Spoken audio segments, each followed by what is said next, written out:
Coming to you from Annapolis, Maryland, home of the U.S. Naval Academy, the sailing capital of the world, home of the world's largest crab feast, and 4 signers of the Declaration of Independence. This is the Eye on Annapolis Daily News Brief, a daily roundup of local news that you can use, including local sports, local events, local opinion, and local weather from DMV Weather. Now here's your host, publisher of Eye on Annapolis, John Frenaye. Good morning. It is February 1st. This is John Frenaye, and this is your Eye on Annapolis Daily News Brief.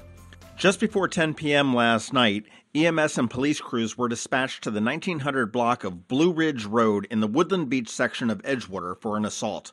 Upon arrival, they began to treat a 19-year-old male with multiple injuries, and a helicopter was dispatched to transport the victim to the R. Adams Cowley Shock Trauma Center in Baltimore for severe multiple system trauma. His condition is considered very critical, and the injuries are considered life-threatening. We've also learned that the victim was also hit by a vehicle, but we are unsure if it was in connection with the assault or as a separate accident after the assault.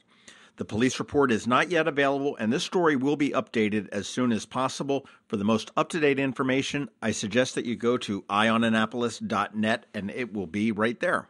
Governor Larry Hogan delivered his final State of the State address in his first 4-year term, hoping to gain election for a second 4-year term. The 23-minute speech called for bipartisanship and was delivered in a conciliatory tone, using the word together 14 times. He touted the economic gains made during his tenure, including jobs, roads, and transportation. He did receive a standing ovation for a promise to sign a bill as soon as it hits his desk, and that was to allow rape victims to terminate the parental rights of their assailants. He received a second ovation when he promised to continue putting more and more resources into the escalating opioid crisis. While the speech was a State of the State, make no mistake, it also was a launching pad for a campaign for him and Lieutenant Governor Boyd Rutherford, who will be trying to retain their jobs for the next 4 years against a very crowded Democratic field at this point. Anne Arundel County is looking to acquire the county fairgrounds, and actually the DNR owns it. And County Executive Steve Shue sent a letter on November 14th to Secretary Mark Belton asking DNR to convey the fairgrounds to the county so they could make improvements to the facility. In his letter, he said that we want to improve the facilities at the fair. We are prepared to make these investments, but it would be inappropriate use of taxpayer money to do that when we don't own the land. This request was met with a lot of suspicion due to the fact that the Chesapeake Bayhawks are looking to utilize part of that land in a very aggressive development program they have floated. If you're interested in more of what County Executive Shue has to say, we spoke with him on the Maryland Crabs podcast, and that episode is releasing today at noon, so you can check it out. It's episode number 77 for the Maryland Crabs. We sat down with the county executive for about an hour, so check it out.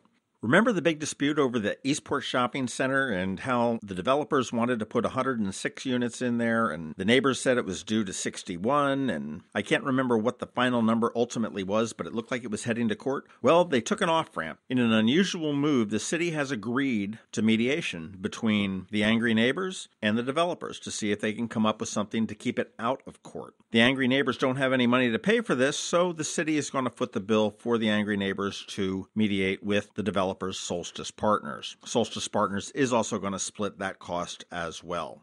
If mediation is successful, that will be a win-win for everybody because it will save an awful lot of money and an awful lot of time and hopefully get that project off the ground. In a somewhat related news, Circuit Court Judge Paul Harris has issued a temporary restraining order that keeps the city from enforcing a new development law that they enacted just before Mayor Panelides had left office. This law required developers to meet with the public before submitting plans for any large subdivisions, and Judge Harris has restrained this for 9 days. The attorney who filed the request for a temporary restraining order, Alan Hyatt, said, "I want to be clear that our clients have absolutely no objection to having community meetings and including the public in the process because we do it anyway. The reason that they filed the complaint was because that Hyatt felt that the language was not clear and there needs to be more clarity. He said that the legislation will create opportunities for appeals and second-guessing and require an incredible amount of guesswork to move any project ahead." In an interview with the Capitol, Alderman Rob Savage from Ward 7 said that he felt that Hyatt's move was a, quote, despicable attempt to shut the public out of the development process. He said it was just very frustrating. The code that Hyatt challenging certainly has some areas where it could be improved and clarified, but it seems like it would be much easier to come to us and make further improvement to the law through an amendment rather than a legal challenge. That's about it for the news. Hang tight. We've got George Young with DMV Weather, and I understand he's talking about a little bit of snow later this week, but a chance of some more as the weekend progresses. Stay tuned. I'm Sean O'Neill, your local RBC Wealth Management Advisor. More than likely, the primary reason you save and invest is to achieve your life goals while ensuring your long-term financial well-being. But before you can determine your preparedness towards your goals, you need long-term answers to important questions about how much money you need, where it will come from, and how long it will last. RBC Wealth Plan, a new industry-leading tool, is now available to help answer these questions and develop your personal plan using a conversational approach. With RBC Wealth Plan, we can create a personal analysis based on these unique goals while offering you the ability to weigh certain decisions and determine what's best for you and your family. Call me, Sean O'Neill, today at 410-573-6723 for a complimentary consultation. RBC Wealth Management, a division of RBC Capital Markets, LLC. Member NYSE, FINRA, and SIPC. This is Maryland. The weather can be nearly unpredictable. We've got George Young from DMV Weather in Annapolis to sort it all out. Hey everyone, this is George from DMV Weather with your Eye on Annapolis forecast for Thursday, February 1st.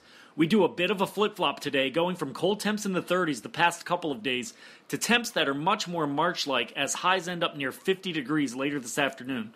But it'll be a short-lived warm-up as another cold front moves through overnight into Friday morning, bringing with it the likelihood of some light rain and maybe even some early morning snow showers or light snow across all of Anne Arundel County, followed by more breezy winds and temps in the 30s again as the cold front moves off to our east, off of the United States East Coast.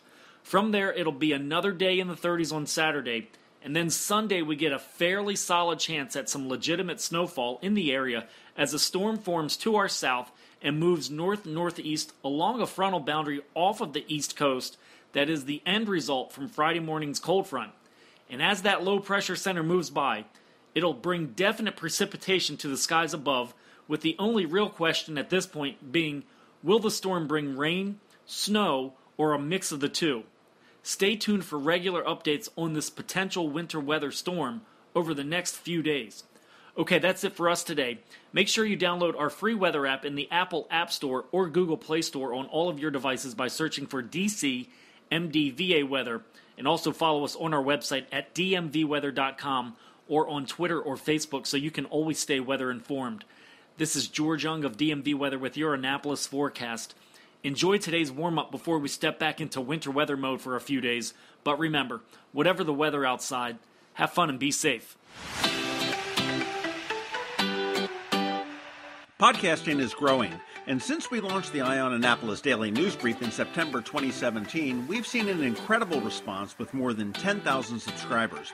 We publish every Monday through Friday at 7 a.m., and our subscribers are listening to the DNB in their homes, in their cars, in their offices, during their workouts, and virtually anywhere on demand. They are finding us wherever podcast or audio happens, including Apple Podcast, Spotify, Amazon Echo, and Google Play. If you're interested in tapping into this growing market in an incredibly affordable way, why not consider sponsoring the Eye on Annapolis Daily News Brief? You can sponsor a single episode, a week, or a full month for a lot less than you might imagine. Intrigued? Shoot us an email. The email address is info@eyeonannapolis.net. Let's see if it makes sense for you.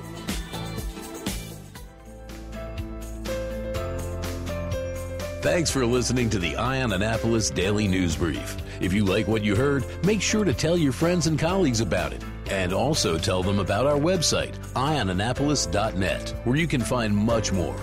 Be sure to check out our other weekly podcast, The Maryland Crabs. This podcast comes to you every Monday through Friday at 7 a.m. Thanks for listening, and we'll see you next time.